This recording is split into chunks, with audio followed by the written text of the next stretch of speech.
Hi, I'm Tammy Greenberg, Senior Vice President for Business Development at RAB, and welcome to the Radio on Main Street podcast. This series was recorded on site at the 2025 ANA Masters of Marketing Conference in Orlando, Florida, where Team RAB spent the week learning, growing, and sharing the power of radio with more than 3,000 brand marketers. The conference theme was Powering the Industry Agenda, and we heard a lot about growth driven by the fusion of AI, data, and human creativity, all working together to deepen connections and deliver real results. In this week's episode, RAB's President and CEO Mike Hulvey sits down with Rebeca Vargas, former Chief Marketing Officers of Girl Scouts of America. Rebeca's career spans more than 2 decades in senior marketing roles across major financial institutions, followed by leading one of the most iconic and purpose-driven brands out there, the Girl Scouts of America.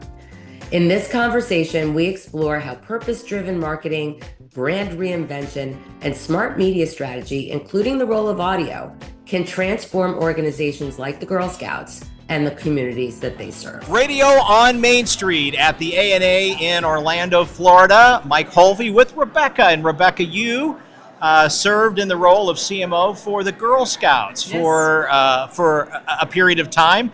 And I imagine that was a very interesting role and position. Hi, Mike. Nice to be here. Yes, it was a very interesting role to serve as the CMO for the Girl Scouts. And it was also very different because previously, I spent 20 years in the banking industry in multiple marketing, senior executive roles in marketing. So yeah, it was extremely exciting. So the financial world to Girl Scouts. Yes. How did the paths cross? It crossed because I have a passion for marketing. And Girl Scouts, it's an iconic brand, so it was a privilege to be the steward for that brand. But at some point in my career, between JP Morgan Chase and Wells Fargo, between those 2 financial institutions, I was the CEO for a non-for-profit organization, and I created a program for high school girls to get them to study careers in STEM. So the function as the CMO for Girl Scouts combined those 2 passions that I had for marketing and to support growth of women in STEM. I want to drill down on the idea of storytelling, because in your role with the Girl Scouts, and then I'm intrigued by the smaller but no less impactful program that you were involved with. Like, you're telling have the ability to tell some amazing stories that impact these young lives, that create the future for them and their pathways. That had to be a rush. That had to be very exciting. It is very exciting because you are right. It's an organization, it's a program that transforms the lives of the girls at a particular moment in time when it's very important to take them away from the cellular phone and put them more in being able to interact with other human beings and grow some of those social skills and soft skills that they are going to need to be successful in life. So because of that, it was a passion and a privilege. But it was also very interesting because if you ask everyone around everywhere, what is Girl Scouts, the majority of consumers will say cookies. It's a synonym. And I was the privilege of leading the development. I had the privilege of leading the new brand positioning for Girl Scouts with a campaign coming up in 2026, which is about communicating what the organization is about, which is a lot more than cookies. Right. It is about empowering girls. It is about the program and the cookies themselves. It's a program that teaches girls about entrepreneurship, communication, marketing, etc. So being able to lead the development of the new brand positioning for the organization and reminding everyone what it is about, it was a privilege. Well, I do love Girl Scout cookies. Thin Mints are my favorite, so we'll just say that for the record. You need to try the new one coming up in 26, which is Explore Mores, and I had the opportunity of working with my team on developing that and marketing that one, so you should try Explore Mores next year. So it's in the s'mores family. Yeah, it's a little bit of marshmallow, chocolate, it's good. Let's see, I knew this was going to be a tasty interview. See what we did there? we have a young lady that lives across the street from my wife and I, and her name is Peyton. And she has been involved in scouting, in Girl Scouting, from the very beginning. She was a Brownie and then now a Girl Scout. Yes, we are very big supporters of her fundraising activities, but I've watched her. I've watched this young lady across the street grow. I watched how she interacts with, my wife and I in terms of being a customer. And then I've also seen what she's done in the scouting programs. And, I've been impressed. And I've been impressed in watching her. And as a girl dad, I have 2 daughters. I wish they were little. They're not. They're in their 30s. But certainly very supportive of making sure that young ladies have a pathway to the future, and so that's part of what you were marketing. Exactly. Yeah, my daughter was a Girl Scout. I was a troop leader, so it was exciting. That's how I first knew about the organization, because I grew up overseas and I was not a Girl Scout overseas, but it's a great organization, and girls had the opportunity to earn their Gold Award, showcasing projects that they develop impacting their local communities. So yes, it's great. Well, you're with a group of radio broadcasters here at the ANA with the RAB. And as you can see behind you, it says the audio leader, and all of the different ways that we impact the marketing world as radio broadcasters. We're excited about that. As a marketer, did you use audio, and how did you use it? I've always used audio. I was a pioneer in multicultural marketing when I was at Citigroup 26 years ago, and I had the opportunity of working on developing marketing for the Latino segment, the Black African American segment, LGBTQ, etc. Like I said, a pioneer in developing new products for the Latino segment. And I remember at the time, it was back in the day, right? Traditional advertising, right. TV, video, etc.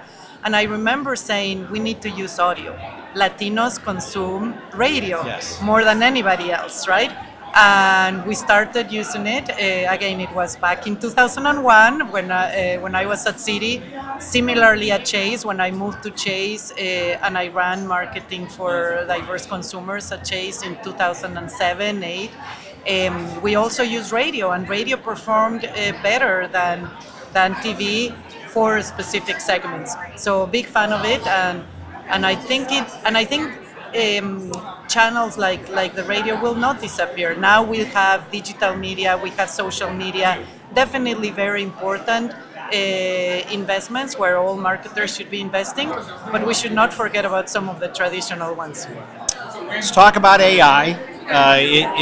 Last year here at the ANA, it seemed to be the buzz, and now, and I'm putting it in, it seems to be more along the lines of becoming part of our DNA.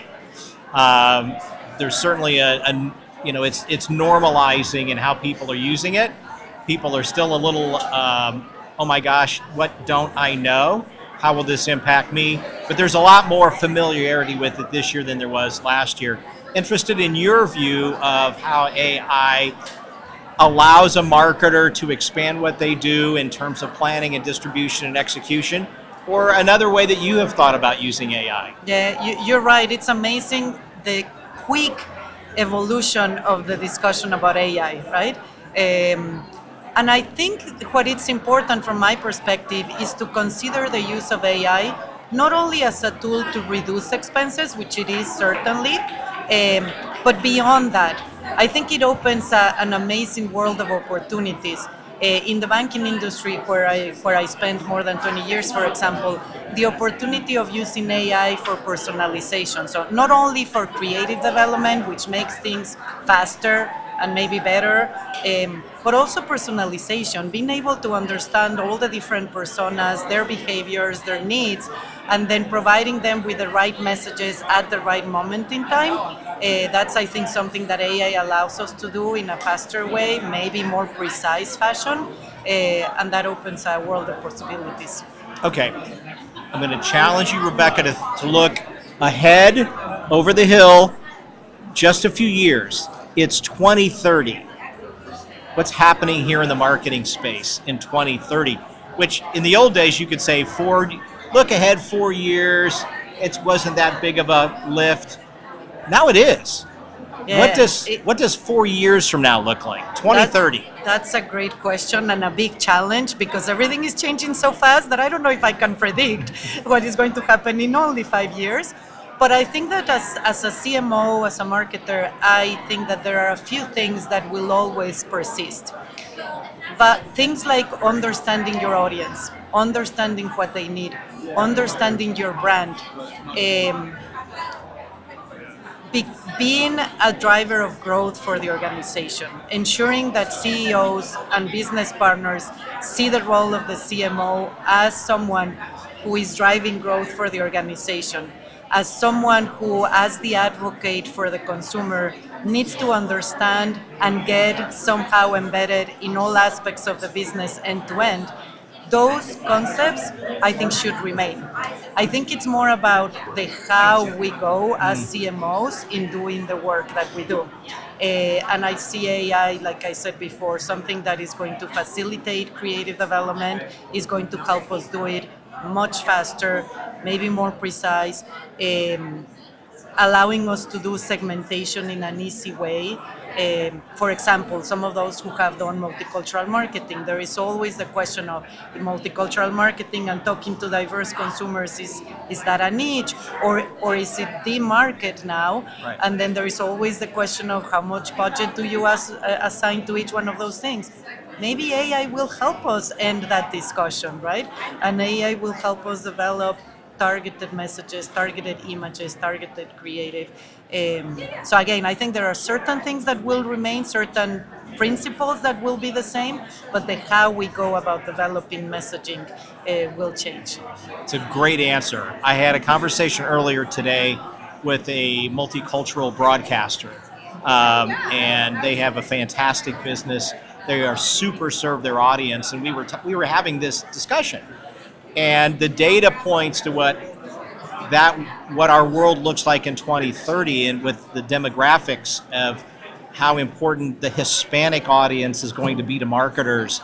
It's important today, Yeah. but it's really going to be important come 2030 and beyond. And what your answer backed up that earlier conversation that I had. Yeah. But embracing the realities and allowing technology to help you get there. I mean, back when I was at Citi, again, from 2000 to 2007, I led the development of the website in Spanish and some of the servicing in Spanish, or most of the servicing. And I remember we had to hire a translation agency that translated all of the aspects on the website, etc. It took months to develop that. At Chase, it was similarly. I developed the end-to-end servicing in language for Chase, and it took us a while. Now at Girl Scouts, when I came to Girl Scouts, I said everything that we do is going to be bilingual. All campaigns, all new product development, all new programmatic activities, we'll do them in English and Spanish. But it's going to be much faster to do it with AI. So yes, it definitely helps. Right. Well, Rebecca, thank you for stopping by the Radio on Main Street podcast. We very much appreciate it. Thank you for all the work that you did on behalf of I don't know how many Girl Scouts are there in the United States? It's an alumni of 50 million girls. 50 million. Close to 2 million current members. So but just it's a small girls, group. Volunteers, alumni.